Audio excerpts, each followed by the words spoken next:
Greetings in the most precious name of our Lord and Savior Jesus Christ. हमारे प्रभु और उद्धारकर्ता यीशु मसीह के नाम से अनमोल नाम से आप सभी को नमस्कार।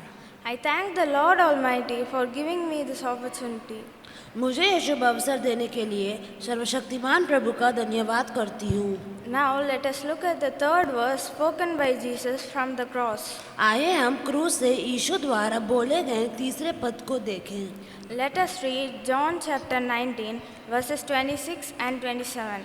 आइए हम यूहन्ना अध्याय 19वां पद 26 और 27 वचन को देखें। जब यीशु ने अपनी माता और उस चेले को जिससे वो प्रेम रखता था पास खड़े देखा तो अपनी माता से कहा, हे नारी, देख ये तेरा पुत्र है। तब उसने चेले से कहा, यह तेरी माता है, और उसी समय से वह चेला उसे अपने घर ले गया।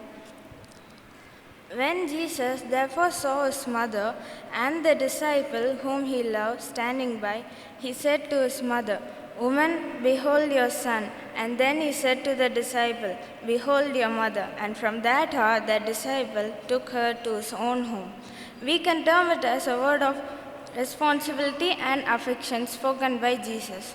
हम इसे यीशु द्वारा बोले गए जिम्मेदारी और स्नेह भरी शब्द कह सकते हैं। The scene is set in the place of skull. यह घटना खोपड़ी का स्थान गुलगता पर होती है। Jesus was hanging on the cross with nails pierced through him. He was crowned with thorns. यीशु सूली पर कीलों से लटके हुए थे, उन्हें कांटों का ताज पहनाया गया था। He was scourged and he was mocked. उन्हें मजाक उड़ाया गया था और उन्हें झुलसाया गया था। His mother Mary, the wife of Clopas, and Mary Magdalene stood at the foot of the cross. यीशु के क्रूस के पास उसकी माँ मौसी क्लोपस की पत्नी मरियम और मरियम मगदलीन खड़ी थी। Jesus saw his mother and the disciples whom he loved standing by. यीशु अपनी माता, चेलों और जिन सभी से वो प्रेम करते थे उन्हें पास खड़े वो देखा। As a son, Jesus had responsibilities to take care of his mother. एक पुत्र के नाते में परमेश्वर पर अपनी माँ की देखभाल करने की जिम्मेदारी थी। From history, we see that Joseph had passed away earlier. इतिहास से हमें यह पता चलता है कि यूसुफ पहले ही गुजर चुके थे। Jesus knew that he will not be left with much time, so he wanted John to take care of his mother Mary.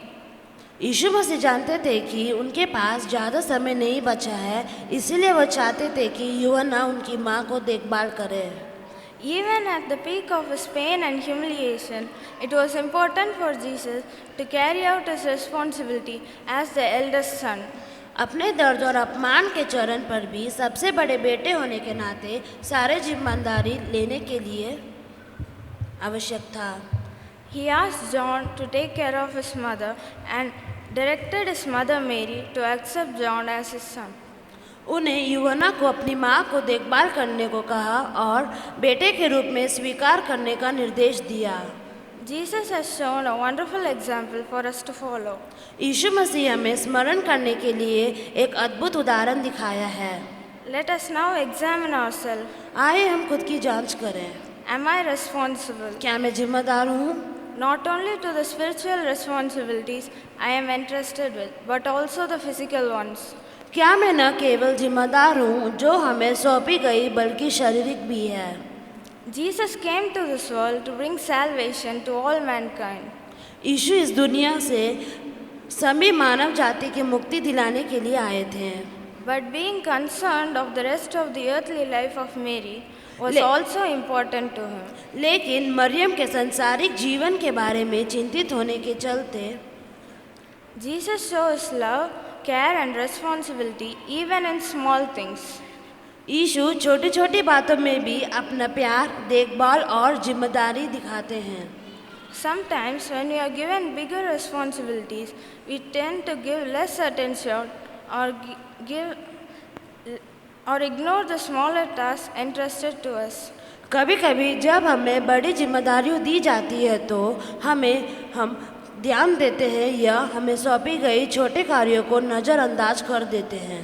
Especially when we are stressed and hurt. खासकर जब हम तनाव में हो और हालत में हो। But we must be aware that we are accountable to all big and small responsibilities given to us. लेकिन हमें इस बात की जानकारी होनी चाहिए कि हमें दी गई सभी बड़ी और छोटी जिम्मेदारियों के प्रति हम जवाबदेह हैं। It can be a divine call from above to achieve great things for His kingdom or simpler ones given on this earth. अपने राज्य था, इसीलिए धरती पर दिए गए साधारण लोगों के लिए महान चीज़ों की प्राप्त करने के लिए यह ऊपर से एक दिव्य बुलाहट को हो सकता है। Now let us turn to John, who was all of a sudden given this responsibility to take Mary as his mother. अब आइए यूहन्ना की ओर मुड़े, जिन्हें अचानक मरियम को अपनी माँ के रूप में लेने की जिम्मेदारी दी गई थी। We can see him take it up without any hesitation. हम उसे बिना किसी झिझक के इसे स्वीकार करते हुए देखते हैं। From the verse we read, we see that John took Mary to his home. हम जिस पद को पढ़ते हैं उसे हम देखते हैं कि यूहन्ना मरियम को अपने घर ले गया। We can also see that Mary was with the disciples on the day of Pentecost, filled with Holy Spirit. हम यह भी देखते हैं कि मरियम पवित्र आत्मा से परिपूर्ण पेंतकोस्त के दिन चेलों के साथ थी। We can also see Mary going with John by accepting John as her son. हम यह भी देख सकते हैं कि मरियम यूहन्ना को अपने पुत्र के रूप में स्वीकार करके यूहन्ना के साथ जा रही थी। Is it easy to accept a person as a son all at once? क्या किसी व्यक्ति को एक ही बार में पुत्र के रूप में स्वीकार और आज्ञाकारिता देख सकते हैं? What a great cooperation, acceptance and obedience from both John and Mary.